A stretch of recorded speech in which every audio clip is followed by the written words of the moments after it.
omuddugavu ali wano yes ekyokusiiba bw'asiiba impact ki gy'afuna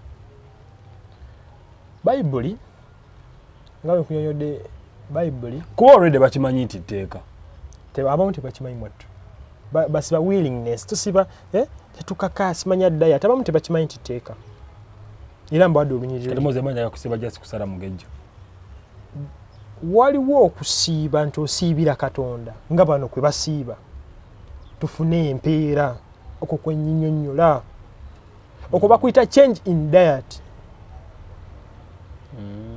ng'omuntu gwe bagenda okulongosa mugamba from this hour to hour tolya don't eat this year tasiibira Katonda ekyo kyawufumuko ne ku kyetunnyonnyola bayibuli yo erimu endagaano bbiri enkadde n'empya endagaano zino ebbiri tezitambulira wamu era nnyonnyodde nti okusiiba kwali kwa ndagaano nkadde mu mpya kuliwo okusiiba gyekuli naye si kwe kuno okwerumya enjala nga ku bano kwe baakola nati kati okusiiba kw'endagaano empya omuntu ajja kulaba ko nga tekulabika ngenda kunnyonnyola abantu bakukula naye tebamanyi nti baba basiiba era abagagga be bakitegeera kyova olaba emikisa gyabwe gyeyongera ne tugamba basaddaaka abantu bategeera amakulu g'okusiiba okwo naye abantu tebamanyi nti kwe kusiiba bayibuli kweragira mu ndagaano empya aweewaawo abatulaba ku Brown Skin Events amanya gange ze Douglas Keyisiga nate tukomyewo nga bwe twabalaganya tubaweereza okuva omwaka bwe gwatandika videos zeeyongera obungi nga musobola okuziraba mwebale nnyo kusubscribinga mwebale nnyo kulikinga na commentinga amaanyi mugatuwa era tubeebaza nnyo abantu abaviewinga videos buli ze tuteekayo in every particular session okwogera ku ebintu ebyenjawulo byonna twagala okubeebaliza ddala abantu abali mu Middle East tubeebaliza ddala mwebale nnyo kusubscribinga naye abasubscribinze tubasaba busabi mu mutima omulungi mu viewing n'okuviewinga gye mukomya okuviewinga gemaanyi gaffe eno abantu abali Bahrain abantu abali Kuwait abantu abali Jordan abantu abali Oman Saudi Arabia bambi mwebale nnyo kulaba YouTube channel eno Brown Skin Events bambi tubeeyanza ddala ate njagala nnyo okwebazaako ensusso Abannayuganda abali wano mwebale nnyo kuwagira mu kutu guno tubaweereza tusiima bongerwa mwebale nnyo kutulaba amanya gange nze Douglas Kesegawa badde nduddewo okulabika naye ndabise tuli mu kaseera ka Christmas nga mukalabe essaawa zino abantu beetala tubasaba mukyakale bulungi tubasaba munywe n'obwegendereza tubasaba mwekuume omwaka gugenda okuggwako gubasange nga mukyali balamu mwenna abagenda mu kyalo tubasaba muvuge bulungi mulinye ebidduka ebitegeerekeka akalipagano k'ebidduka mmanyi kayitirivu naye okwekuuma obulamu bwe bugagga tubasaba abantu abagenda mu kyalo temutwala bulwadde mujje mu kibuga ate mubutwale mu kyalo muyambe buyambi abakadde abali eyo bambi ate mulya migaati gyabwe simanyi lwaki mubatwalira emigaati ne mugiddako ate ne mugirya ekyo kintu si kirungi naye nga tubagaliza sekukkulu ennungi n'omwaka omupya byonna bye mwasaba Katonda omwaka guno katusuubira abikoze byatannabakola ajja kubikola Katonda si mwana wa muntu kulimba abantu abafunye ebizibu omwaka guno tunywerera wamu nammwe abantu abafunye ebirungi tusanyukira wamu nammwe era nga tukomyewo nate ndina omutukuvu Moses Wadimba tulina omulama waage tugenda okwogerako era ye kagwanjule tandika okugutema mu katini tugende deep mujjo tusanyusa okulaba mukulu Moses Wadimba omutukuvu amiina webale nnyo Douglas abali ku platform yaffe Brown Skin erinnya lya Mukama waffe Yesu Kristo yeebazibwe nate tukomyewo era miramwa tulese mupya era olunaku olwaleero tugenda kwogera ku kintu ekisinga okusumbwa nnyo abantu abakyebuuza ennyo okusiiba sooka okwatemawo katono abantu abasinga mu ggwanga muno Uganda oba n'ensi zonna mu nsi yonna because mu nsi tulina ensi 195 95% zirina amadiini basiiba kituufu buli ddiini esiiba kati njagala nkubuuze twogere kati ku kusiiba okusiiba kyeki otyo nga bw'okirambisa obulungi nti buli ddiini esiiba kati kisinziira oli oyimiridde mu ddiini ky'okunnyonnyola okusiiba kubanga buli ddiini erina ekusiba kwa njawulo. Buli muntu ajja ginyonyola okusinziira mu ddiini mwayo. Naye kati tugenda kumenya okusiiba buli ddiini kwesiiba na kusiiba ki Bayibuli kweragira, kubanga gonna amadiini gano gonna g'olabawo gava ku kusiba Bayibuli kwerambika. Mulimu amadiini gonna ge tulaba gava ku kusiiba Bayibuli kwerambika. Gatya otyo mulimu amadiini nga bo basiiba kyowulira kyoyagala. Ti leero sijja kunywa cyayi, leero nsibye cyayi naye buza oba yakisoma wa, naye nga Bayibuli tekiriimu nti okusibako kyoyagala. Ne babwaba balala n'agamba nsiibye okuva ku ssaawa 10 ez'ekiro. Ffe tuba twebasenga babugutana bali mu ntamu nga bo bali yasimanya bali eddaako, then ate bate bakiyita kusibuluka baddemu ku ssaawa emu, okwo kusiba weekuli oba nfuna. Naye bakukoppa okwendagaana enkadde. Okwendagaana enkadde bwe batyo basiibanga. Kati bano bo babijjawa. Kankunnyonnyole. Okusiiba kwali kwa ndagaano nkadde. Era okusiiba lyalimu ku tteeka lyaweebwa Musa. Era okusiiba tteeka. Ngenda kujja nkumenyere ensiiba zino n'okusiiba kyeki. Lwaki abantu baasiibanga? Abantu baasiibanga olw'okuba ye yali engeri y'okweggyako ebibi, ye yali remedi ey'okweggyako ebibi. Nga olaba bwe baawangayo endiga nga ssaddaaka, n'okusiiba we kwakolanga. Kitegeerekeka. Era okusiiba kutandikira ku mulembe gwa Musa. Ba Ibulayimu, Isaaka, Yakobo, Banuwa, ebyokusiiba tebaabimanya nako. Oba onfuna. Okusiiba kwajja oba amateeka gajja nga wayise emyaka 4-3. Abayisirayiri baamala wano nga bapakasi nga bakuba bulooka wano mu Africa emyaka 4. Baali bapakasi bafe wano. No, walaba bajoga babamanyiira. It's the caste nation. Indako katono tokukwatemawo katono. Ndaba abantu bayitirivu, especially dini oba dini y'obulokole bagiyita nayo dini oba nzikiriza y'obulokole. Kyekimu. Nga bagamba Israel oba Isirairi gwanga ddonde. Abantu balowooza nti gwanga ddonde. Naye ekigambo Isirairi oba Israel kitegeeza okulwanagana ne Katonda. Mozerinda. Isirairi ky'ekigambo kye. Olw'ensonga lwaki Yakobo Katonda Yakobo yamala okumeggana ne Katonda n'amwegezaamu n'amugamba kati erinnya lyo kati tokyali Yakobo oli Isirairi kubanga owakanye ne Katonda. You get? Okay. Era Abayisirairi be batta bannabbi bonna.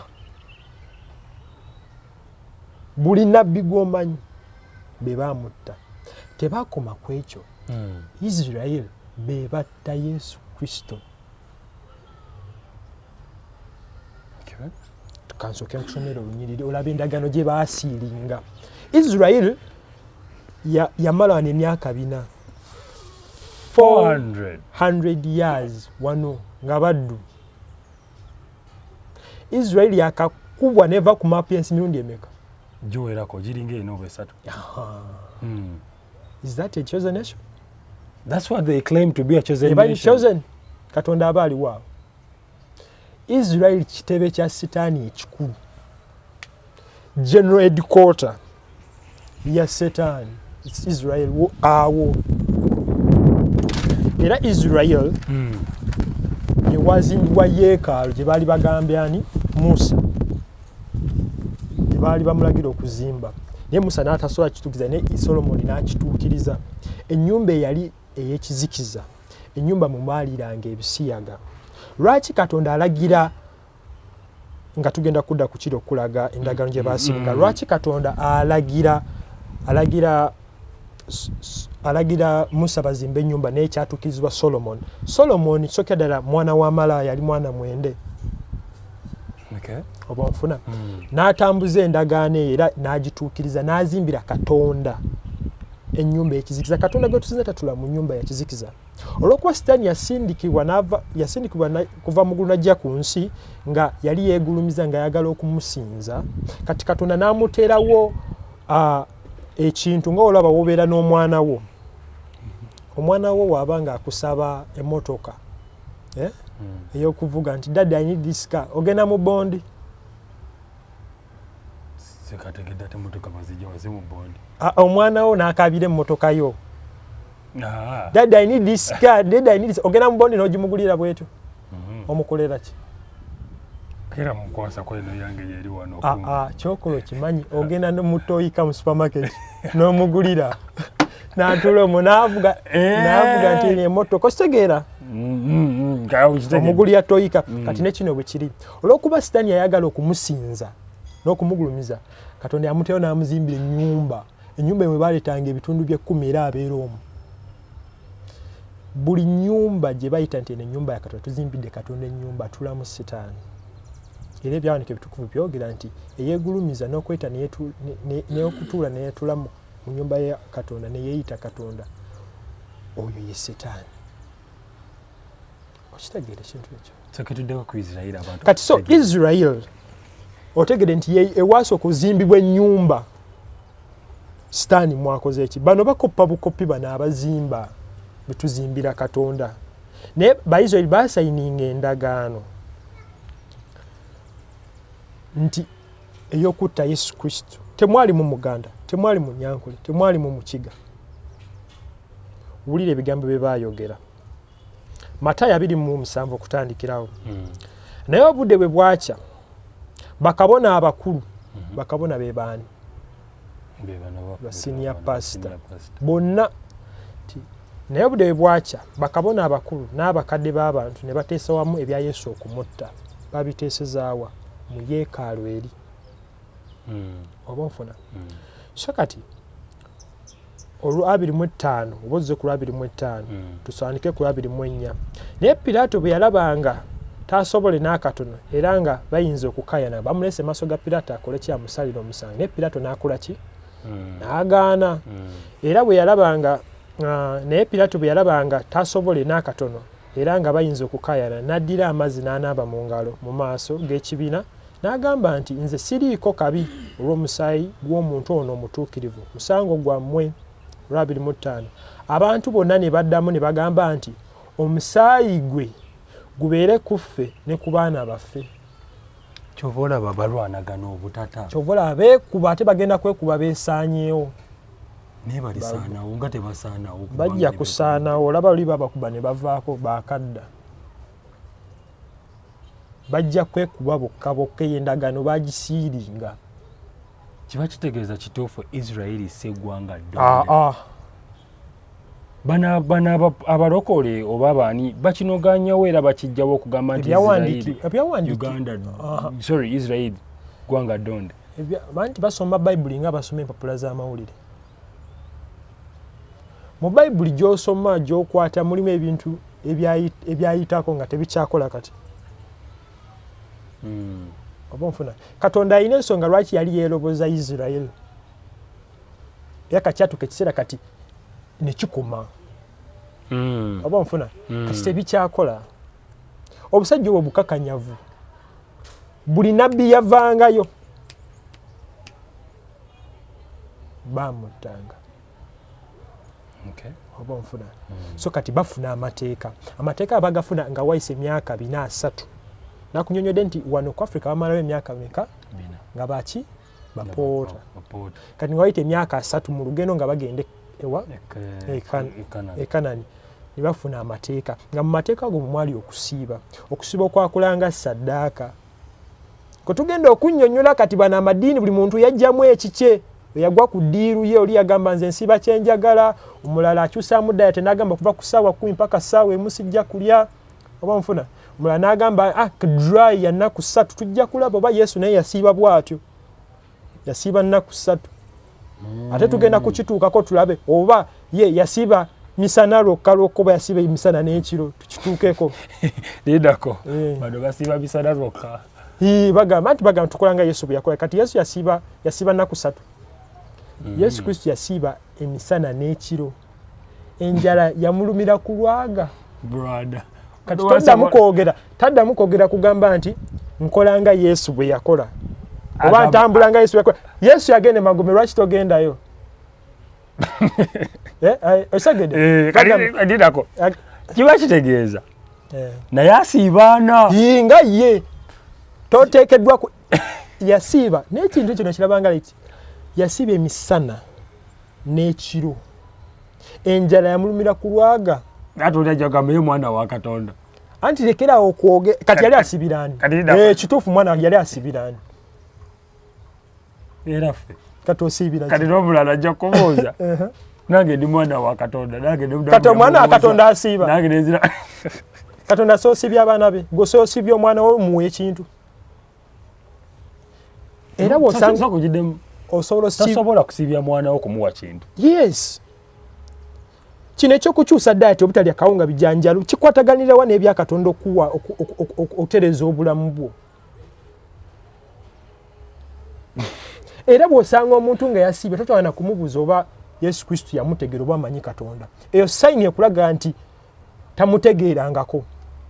Nati bagamba bwe tusiiba tukaka eri mwoyo Katonda drawing closer gye tuli. Ngenda kukinyonyola basiiba olw'okuba tunoonya Katonda. Olaba sema musimanya tunoonya byonna nge tugenda kubinnyonnyola olunaku olwaleero. Naye njagala nkutegeeza ebintu bino nti buli asiiba aba tamutegeeranga. Era buli agezaako okusiiba kubanga bagezaako bugeza. Tasobola kukola kusiiba kuli. Yakola.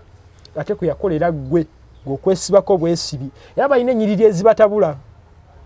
Ebyengeri ebyo ojja kutunnyonnyola ebyo ebyengeri bisinga Yesu amaanyi nga kusiiba kwe kubijjawo. Era n'olunyiriri olwo tugenda kulutunulamu.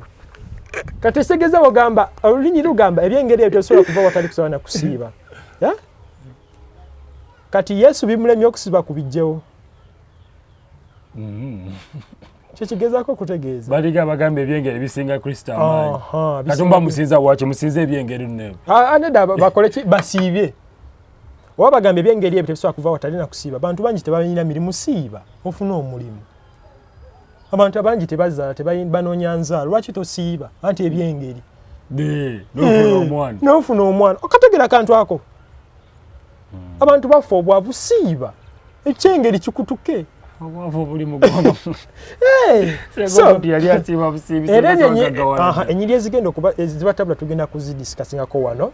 Era simanya banoonya Mukama Katonda ku nsozi anti basiiba withdraw closer to God. Gy'oli okukyusa akawunga n'obutali akawunga na bijanjalo n'omuceere you are drawing closer to God.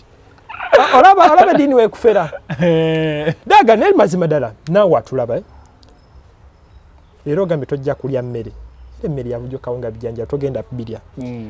Kikwataganira wa kigatta kitya to drawing near to God. Not spirit oba to draw etya kimpe wakisoma mpaayo kale ekikola osegeera olaba eddiini yegezaako okubuzaabuza zino eddiini zonna zatandikibwa bantu okifuna beegonjezaawo byabwe baali ku ddiiru yaabwe omuwalabu yaleeta omuzungu n'aleeta naye nga kyoteekeddwa okumanya nti yawandiika ebitabo byasooka mu Bayibuli yali muddugavu nga ye Musa. Era ettendekero eryalisinga okubangula abantu wano lyali wano mu Africa. Waliwo topic wali yagala otuleeterako nti Bayibuli kitabo ky'abaddugavu kikone mukaawo. Ffe abateekeddwa okutambuza guno omulimu gw'enjiri ffe kubanga kuva dda byonna kitandikira wano. Africa by then yali Africa but yalinga place of refugees by then. Buli yalemererwanga olaba nga baavanga egundi nga bajja bakummulira wano. Africa we wali civilization era civilization yatandikira mu Africa. Okusoma, okuwandiika, okukola byonna. Era n'ebitabo ebisooka mu Bayibuli nga nabanyonnyola era nammwe mukimanyi byawandiikibwa Musa. Musa yatendekebwa mu magezi gonna Misiri. Abamufuna. Era bwe tulaba nti ne mu Antiokia Paulo ekkanisa yaliyo. Paulo yali abuulizi wa njiri yabatandika ekkanisa eyo. Era Paulo yatendekebwa mu ani was Apollo, sorry, Apollo. Apollo era naye entendeka ne ensoma yona yagifuna no mu Africa. Fa abaddugavu fa abaasitula omusaalaba gwa Kristo ne tugutuusa e Kalivaliyo. Lwaki balaga bazungu? Anti firimu bakulaga bazungu n'omuzungu aba alina amaanyi agasitula. Alina amaanyi agasitula omusaalaba. Kati ku Kristo yali ki? Yali muddugavu, yali muzungu? Ekya Kristo okusinziira nga bwe tulaba ebyo tusoma ebyawandiikibwa, esooka Kristo yakulira wano. Okulira wano ekimufuula Kristo yakulira wano era yavaako wano nga yawezezza emyaka 10. Era okuba specific tusoma ebyawandiikibwa ebitukuvu teri kyanduka kitukuvu birikiriya nti bikugamba nti yoba yali resibweti but yali resibweti because ye kugamba nti yali mu Yudaaya. Oba nfuna so kati the color teri gundi yali specific nti color yali bweti nti eberi bweti nga tusoma ebyawandiikibwa ebirala nti eno gundi yali muddugavu banniga baali bagono. Oba nfuna kati kambuzi lwaki bo abazungu be bajja batembeesa enjiri bagamba nti bo be babuulira enjiri nga abaddugavu abategeddwa temugibulira temugimanyi. Anti ekisookera ddala bamala to colonize banoonya system engeri y'okufugiramu ensi. Basaba ne banyabo amadiini kati ensi zitufuga ensi mu madiini. Oba okitegere kintu so kati Omuwarabu alina mwafugira ensi yonna okiyita mu Buyisiraamu. N'Omungereza bw'atyo Omwanglikani mwayitira ofugira ensi. Era bati bano tebalina kye basobola kuteesa wano nga bali tebakonyeemu stamp. Bano bapakasi baabali. Okitegere ekintu ekyo. So bano ate n'ebintu bafuna na byabwereere wano. Waliwo abaagula wano ettaka ly'ekigo oba okuteekako omuzikiti. Obwakabaka bwabawa byabwereere ne batandikira okwo omulimu gwabwe. Kati amalwaliro gano ag'amadiini simanya Kibuli simanya Musambya basobola osanyuka nga gavumenti etadde eddagala emulago bo bakole. Gwolaba kikola gavumenti ekwata abasomesa ab'amaanyi abatendeke bateeke mu masomero ga gavumenti nga nabo balina amasomero agaabwe. Gwolaba kisoboka banaalyawa. Era n'ebyo ebintu bya frontlining nga batuusa president si byebyo. Boogera president siina motoka. Naye nga kyekiruma abantu munadiini wandiyogedde ekyo. Olwokuba bo balina sisitimu zaabwe kati wagezaako okukyogera baba beno bakola ki beefiiriza.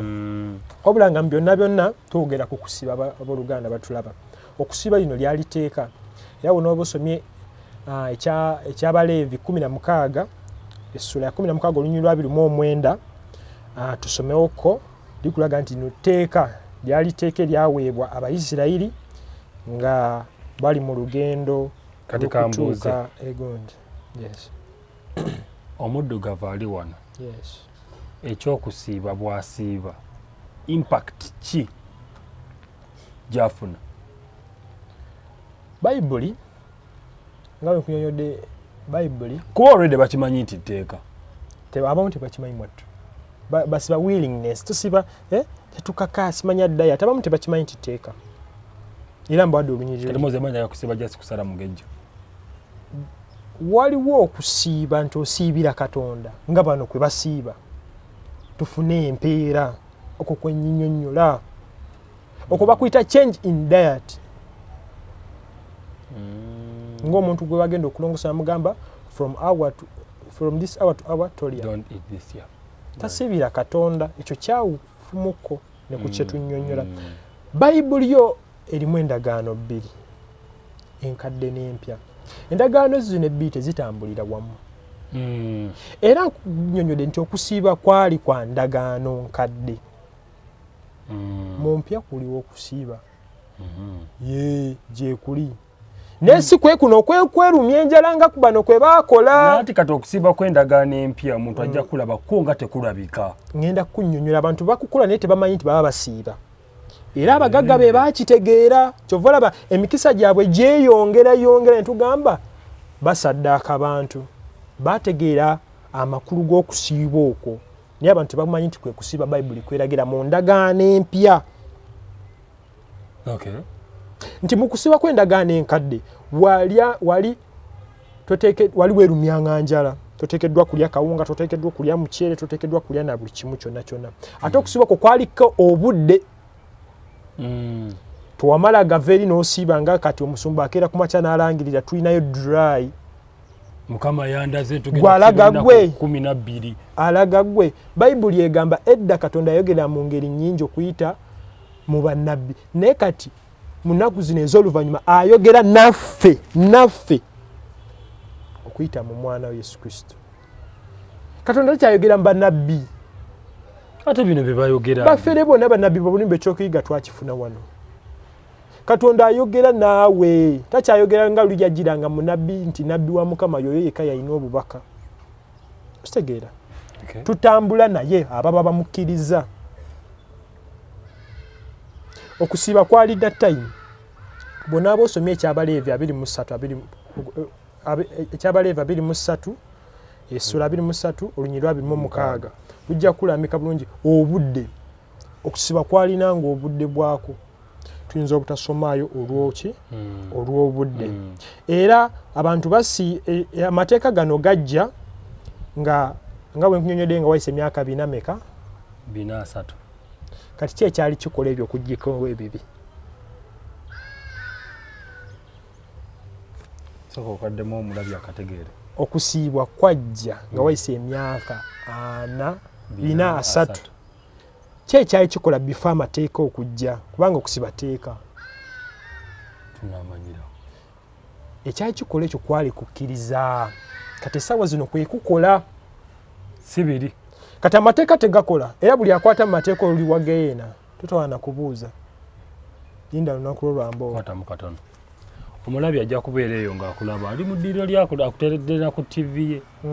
Akubuuza gwayogera nti ndi wa geyeena. Watudde ne Katonda n'omanya nti ono wa geyeena ono wa muggulu. Wabakkiriza mu kitabo ekitukuvu Bayibuli kirambika bulungi abantu abalizikirira n'abatalizikirira. Bayibuli egamba amateeka gonna gaakoma. Amateeka ne bannabbi byakoma ku Yokaana. Amateeka go era buli agakwata ali wansi wa kikolimo bw'osoma Ggalatiya 3:10.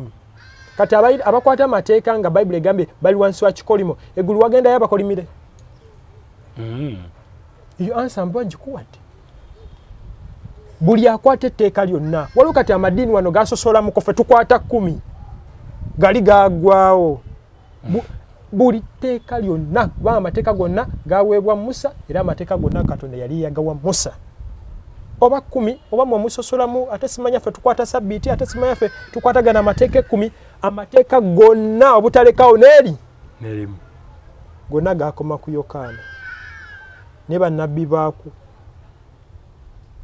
Obafuna ki ekikola kati? Kukkiriza. Bw'okkiriza Kristo ye yakola amateeka n'agatuukiriza mu ye kubanga teri muntu asobola kukola amateeka gonna n'agatuukiriza. Taliyo.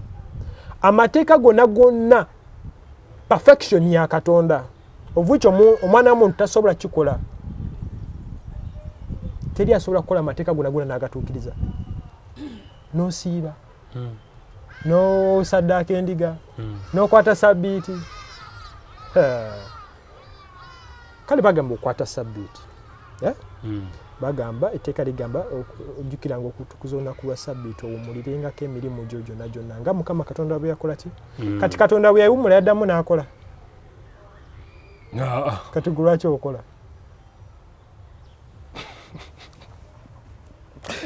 Abasabirisidde ekyo bajja kitta. Ekibuzo bajja kidda mu comment section yawo. Kisegere ekintu ekyo. So amateeka gano gajja nga endagaano y'okukkiriza yeekola kati yeteeka okukola. Lwaki amateeka gaali gajja? Nti abaana ba Isirayiri baali bajeemu ate amateeka gano gaalina omuntu gwe gaali galanga. Buli tteeka lyonna lyomanyi litegeeza lyali liranga Kristu. Kristu kye kiwummulo kyaffe si lunaku. Kristu kye kiweebwayo kyaffe si kimu kya 10. Kristu mwe tufunira omukisa. Omukisa tetukyagufunira mitundu bya 10. Kristu w'omukkiriza ogibwako ebibi luli wawangayo ndiga. Osegeera amateeka gonna those particular things that you are really uttered out kiba kitegeeza yeno statement gye boogera gye batategeera nti Kristo ly'ekkubo n'amazima n'obulamu. Yesu Kristo ly'ekkubo erigenda wa? Muggulu ate erigenda muggulu wagendayo baki? Baseventh Day, Bakatuliki, Basiraamu, Basamize baki? Eggulu wagendayo baki? Nziraamu. Bagendayo baki? Tomanyi bagenda mu ggulu? Abatuukirivu bemanyi be bagenda mu ggulu. Eddiini zisomesa ku nsi tekuli mutukuvu, kati ani agenda mu ggulu?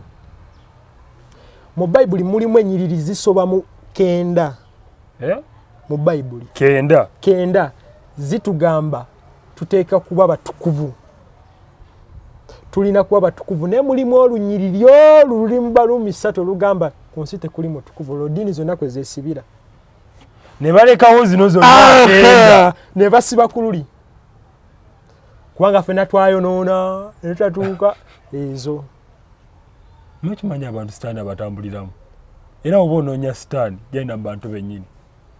Anti kati bazimbira sitaani ekitebe. Bo ne baziyita ennyumba za Katonda. Era gwe basinza ekintu kye batamanyi. Kuba tojja kunnimba ennyiriri ziri 9 n'okusoba zitulagira tube batukuvu.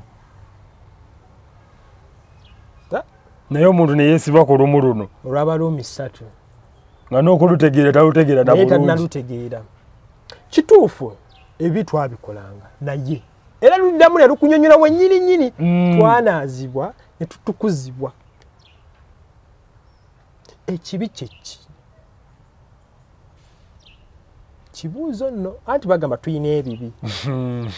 Tasobola kuba mutukuvu ku nsi anti olw'ebibi. Ekibi kyeki okutegeera ekibi kyekyo olina osooka okutegeera yiwa gye kyasibuka. Osegera ekibi kyatandikira mu ggulu, kkiriza obagaana kyekyo. Sitaani yakola ki? Yayenda yabba akasimu, yakola ki? Yajeema. Era oba osomye Bayibuli ebbaluwa Yokaana esooka 3:4 lugamba nti ekibi bwe bujeemu. Naye kati waliwo eddiini ennyonnyola ekibi bweti y'Abaseventh Day sityazoogera kubanga za Setaani. Olw'okuba mu translation y'Oluganda tejjaayo doctrine yaabwe ya Ellen G. White gye yabasomesa. Akuza mu Luzungu. Omanyi Oluzungu yawandiika sin is transgression of the law. Sin is breaking of the law. Ekibi kwe kumenya amateeka. Okategedde? Naye Owooluganda bwe yali avvuunula yagamba ekibi bwe bujeemu, teyayogera nti ekibi kwe kumenya etteeka. Olaba waaba akusibye. Bantu bakulu bannyonnyola ebintu ebyo. Ekibi kwe kumenya amateeka ga Katonda 10. Kati ekibi oba gw'osomesa ekibi kwe kumenya amateeka ga Katonda 10. Mu mateeka ge 10 Sitaani yamenyamu tteeka ki mu ggulu? Yagana ku Masabbiiti? Yabba, yayenda. Otegedde? Tutresinga layini y'ekibi. Kyeki tugambe bwe bujeemu kwe kwegulumiza nakati bwe kiri kye kitambulira mu bantu. Kyekisumbwa abantu bonna. Ngenda komoza ekisumbuwa mu dunia muno. Bujeemu kwegulumiza. Proudness. Nze bandaba batya naawe. Kitegeera ekintu ekyo. Kyekitambula kyekisumbwa ensi yeno yonna. Era ekyo Mukama Katonda n'akuyamba n'akikunaazaako kubanga obubi buva munda mu mutima. Okubba okwenda okuya biva mu mutima munda. Era Bayibuli egamba longoosa omutima gw'omunda. Ye endwadde etawonyezeka Bayibuli gyeyogerako eva munda mu muntu. Osegera eddiini we ziba zinaaza abantu nga zibatukuza nga zibabatiza kubanga okubatiza kwe kunaazaako omuntu ebibi zinaaza kungulu mu mbatiza ya Yokaana yakoma.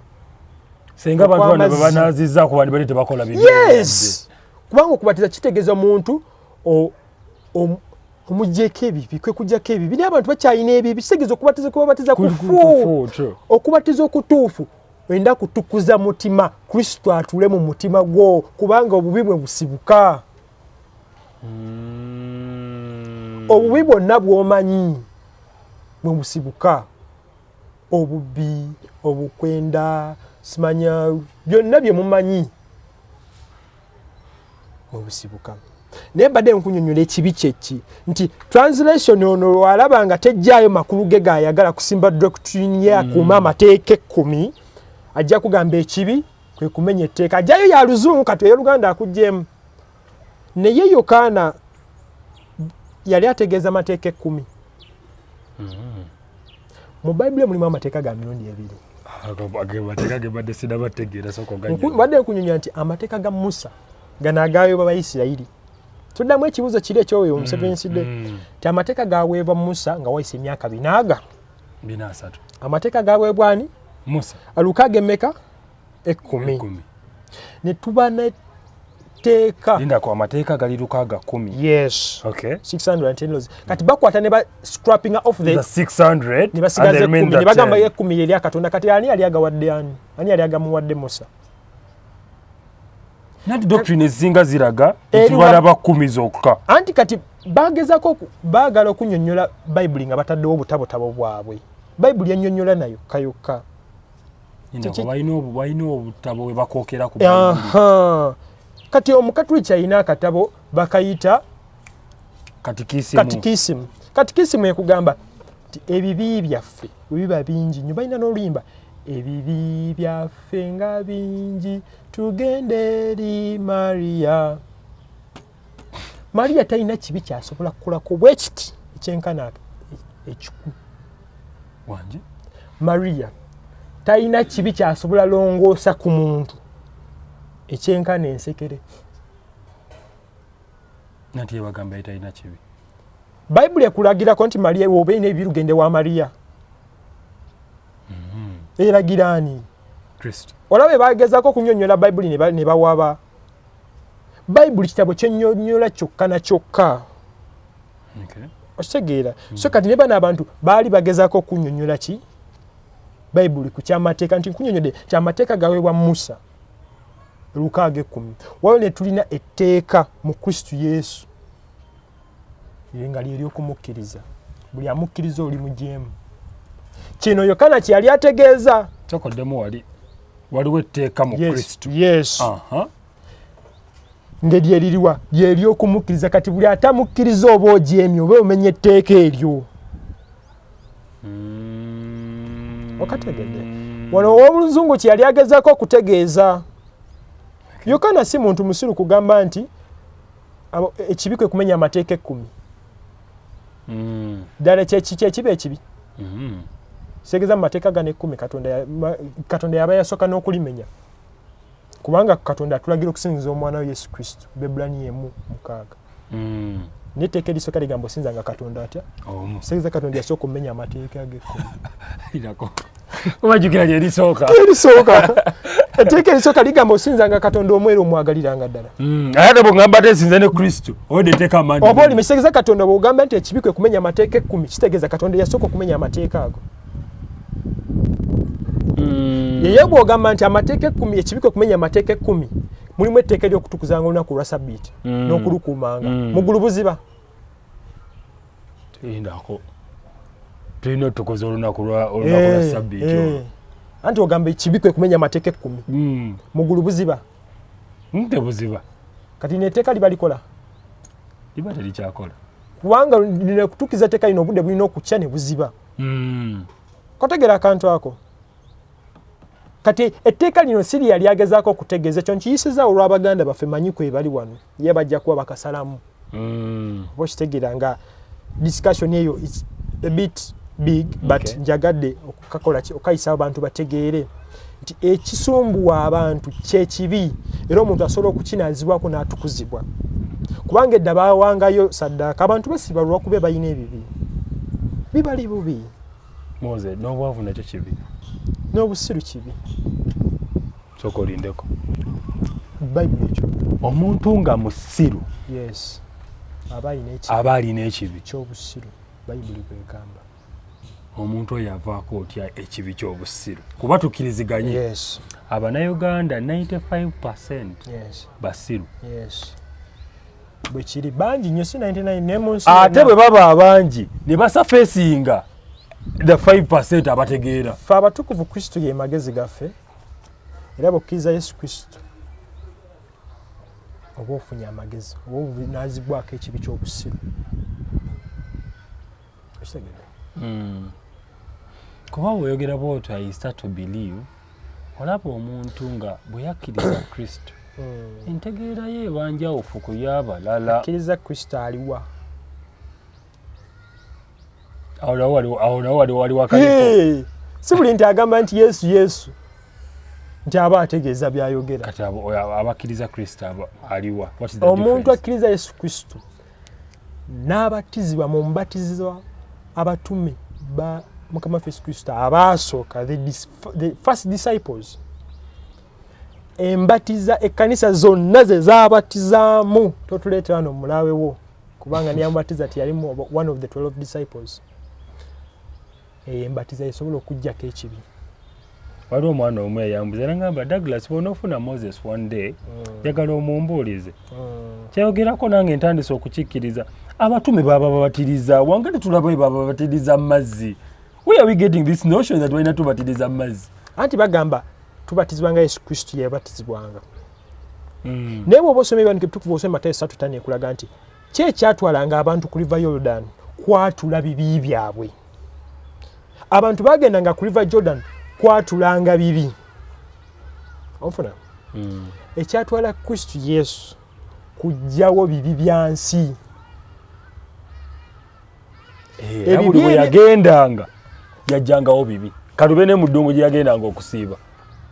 Era bwe yamala okujja amaanyi agali mu nnyanja eyo pomfuna kubanga yakulukutanga ng'eyiwa mu Dead Sea, River Jordan mweyiwa. So naazanga ebibi abantu ng'ebiwawa mu Dead Sea. So kati Kristo wamala okujja ne bamunyika amaanyi gonna n'ebibi byonna n'abitwala. Kati tebikyawonya. Ye baali tebamubatiza. Yaali tebamubatiza. Teyalina kibi kyonna. But the Bible, the way they even teach children, engage basomesaamu abaana, this notion is growing and is still accumulating. Nti Kristo bamubatiza. Teriyo lunyiriri Kristo ng'akulagira bakubatiza embatiza ya Yokaana. Mbatiza n'amazzi lw'okwenenya. Naye yantuma kubatiza naki? N'amazzi. Naye oyo ajja ansinga obukulu oyo alibabatiza n'Omwoyo Mutukuvu. Era yagamba abayigirizwa ne bali mu kisenge kyabwe yabagamba temuvaawo mulindire Omwoyo Mutukuvu. Omwoyo Mutukuvu directly Yesu Kristo kennyini yeebatiza abayigirizwa be n'abagamba yamala babatiza n'abagamba kati mugende mu nsi yonna. Olya great command eyo mubatize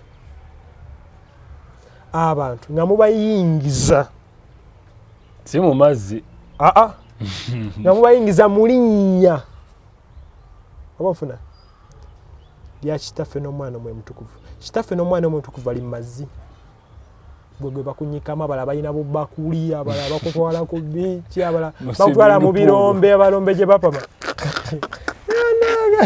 bakutwala mu nnyanja mwe bayiwa siweji. Gwe walolabyeyo toyi mu kirombe bapamawa soka olindeko ate akonako obadde sikamanyi. Gwe wali ogirabye mu kirombe teri toyi. Seri toyi gye batwala abantu babatiza mubaveeko ebibi. Abalombe bonna abokyattalula abakobi ba buloka. Kabe ne ku nnyanja kyofula abavubi bazibu nnyo okusanga omuvubi nga babatiza era babaleete ne babateeka mu bbaasi.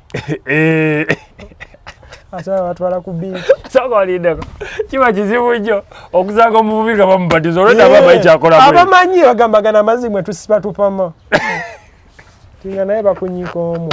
Amazzi tegalina kibi kyonna tegasobola kukola ku muntu okujjako kuddugaza obuddugaza. Akuddugaza nakuwunyirira abantu kusigala ku bibi.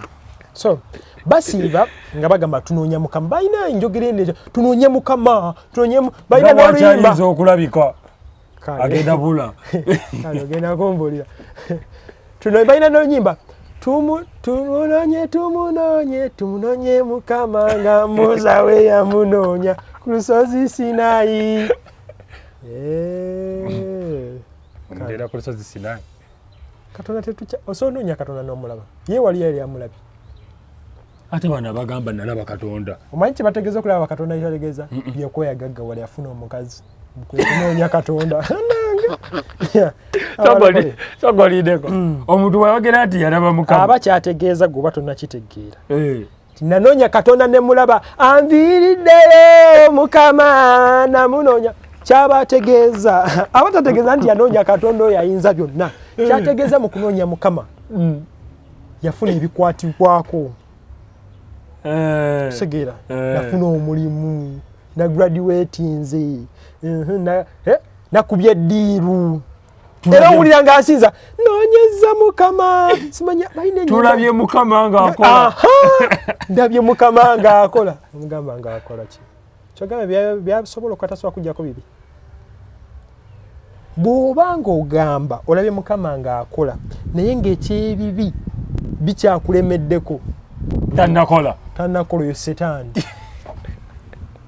kubanga tasobola kukola kwirala kino n'akikulekako because teri muntu alina bibi agenda mu ggulu ekibi okitegedde mbadde nina ekibuzo kyensuubira okumbuuza ate bwe mala okukkiriza Yesu Kristo kale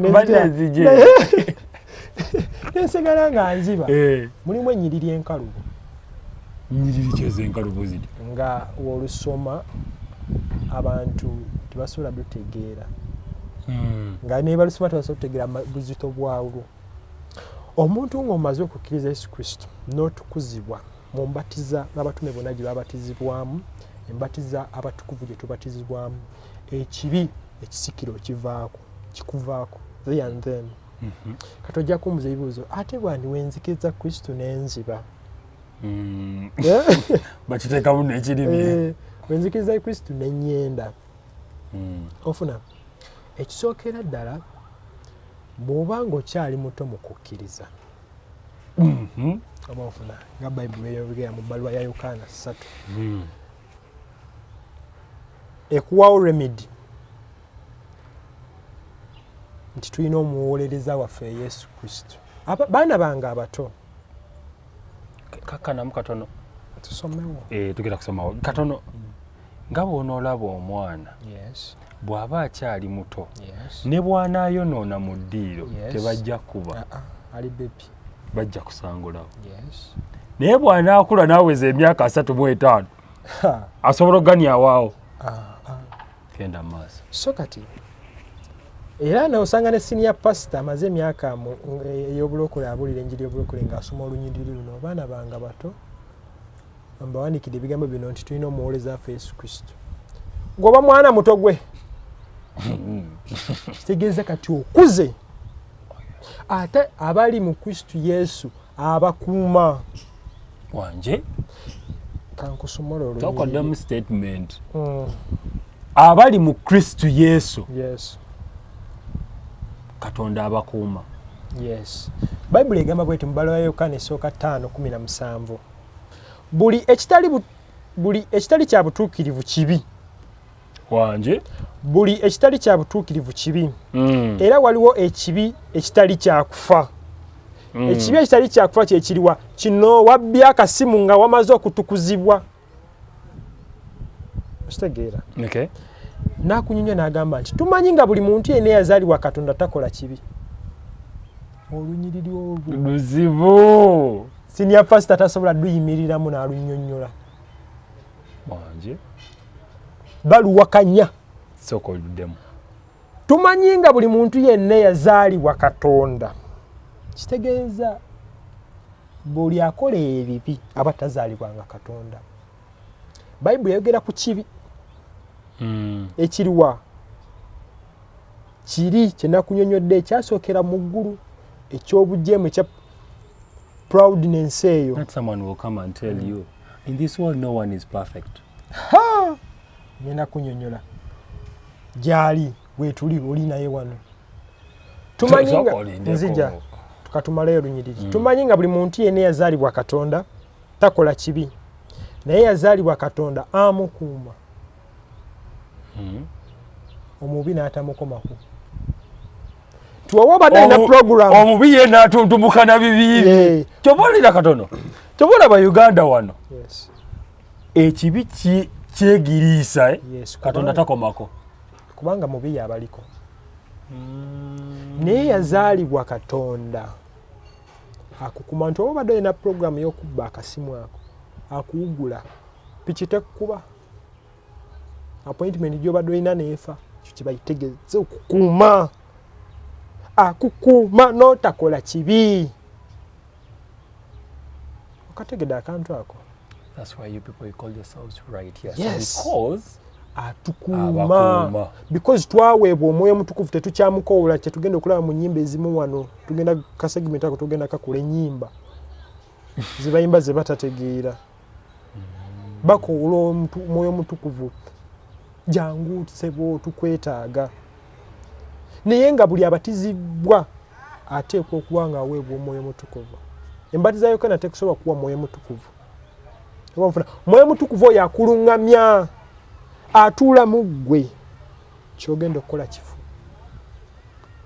awo togendawo era n'otagenda kola kino okitegera ekintu ekyo akukuuma kyetugezaako okuba nga tunyonnyola abantu bano basiba olw'okuba banoonya Katonda. ndabye Mukama nga naanira entalo ez'amaanyi ezisinga obunene olw'okuba kati bayimba enyimba ezo olw'okuba ali ku muzigo baneeba be bamuloga bamukonjolola omusajja we kati ze baddako abantu wali teri yalokoka kantu ne mukamira nkyogere bulungi bakitegeere bulungi teri mulokole nga yalokoka kugibwako bibi ndindako ama abatulaba kansooke kino kimubuuze statement gyogedde eyo bw'ogirowoozaako eri bweti teri mulokole yalokoka kugibwako ebi kiba kitegeeza balokoka kufuna byabwe. Balokoka gaggawala neiba wange yali andoga banzibira omusajja musumba yaffe naye yali mwavu Mukama n'amuviirayo n'amugaggawaza n'agenja kuba bulungi yenjiri gye bababulira. Nze nalyanga matooke nga na supu mu nyama tebampanga nyama nalyanga supu nali ntembeeya butwa bwa mmese nabyangwe nabikwaza kati yenjiri gyamuze nagamba ajja mbakolera nze nga yamviirayo kitwale nagamba wesikkiriza Katonda wa musajja ono kyova babuyita Katonda woono Katonda wooyo ajja bo tebalina bwabwe ekyo kya setaani era oyo yajja okuwa empeerayo Katonda wooyo ye setaani azibawa era azibawa Katonda setaani agaba ekyoko kiri setaani agaba naye waliwo ekyamulemu okugaba. It's righteousness. You can live in a righteous world and life. It's possible. It's possible. Why do people actually believe that it's impossible? Setaani abasumbwa. Na setaani ono. Okitegera ekintu kiso. Waliwo ennyiriri tusiiba tunoonya Katonda naye katusooke tutegeere edda baani abaanoonyanga Katonda. Kubanga era basinzira mu lunyiriri luno era n'omubuuza lwaki onoonya Katonda. Isaaya 5:5 sabula Isaaya 5:5 olunyiriri olw'omukaaga. Yes. Munoonye Mukama nga bw'akyayinza okulabika. Mumukaabirire nga bw'akyali okumpi. Omubi aleke ekkubo lye. Ani anoonya Mukama? Sooka nga tetunagenda wala anoonya Mukama. Sooka tuluddemu. Munoonye Mukama nga bw'akyayinze okulabika. Mumukaabirire nga bw'akyali okumpi. Omubi aleke ekkubo lye. Ani anoonya kati? Omubi. Abamunoonya kitegeeza be babi. Sooka oliddeko. Sooka tuddemu olunyiriri olwo nate. Olw'omukaaga. Tuli mu Isaaya 5:5 olw'omukaaga. Munoonye Mukama nga bw'akyayinza okulabika. Mumukaabirire nga bw'akyali okumpi. Omubi aleke ekkubo lye. Ate terunaggwaayo. N'omuntu atali mutuukirivu aleke ebirowoozo bye era akomewo eri Mukama. Ani kati anoonya? Omuntu omubi yanoonya Mukama. Atali mutuukirivu atali mutuukirivu. Kati buli anoonya Katonda si mutukuvu era ye mubi. Bw'omala okumulaba oddamu n'okumunoonya. Osobola okunoonya ky'olina. Wanje? Osobola onoonya ky'olina. Tosobola kunoonya ky'olina olwedde okiyina. Kale bwe wamunoonya wamulaba. ndabye Mukama nga nwanire nkalo tumunoonya simanya ate nemayimba tuli mu maaso tumunonye Mukama Musa bwe yamunoonya ku lusozi Sinaayi already wamufuna kati womunoonya tuwamulaba era bayibuli emu yeyogera nagamba buli anoonya alaba gwe tuwamulaba ye wamulaba ddamu n'omunoonya omubi yanoonya Mukama omutuukirivu akola ati tetumunoonya tuli naye bwe twakkiririza Kristo Yesu netunaze netutukuzibwa netugibwako ebibi byaffe twaweebwa mwoyo mutukuvu tuli yeekaalu ya Mukama Katonda mwoyo mutukuvu atuula mu ffe tutambula naye yatugayidinga era gwolaba omuntu yenna nga anoonya ng'akoze ekibi ng'omanyi talina mwoyo mutukuvu wa Setaani mulimu n'okwerimbika n'oli ne yeeyita okitegeera nze natukuzibwa n'omusaayi gwa Yesu biki namwe mwebali abeerimbika but kyoba oteekeddwa okumanya nti Katonda akuuma abantu be ate tutambula naye Katonda akuuma abantu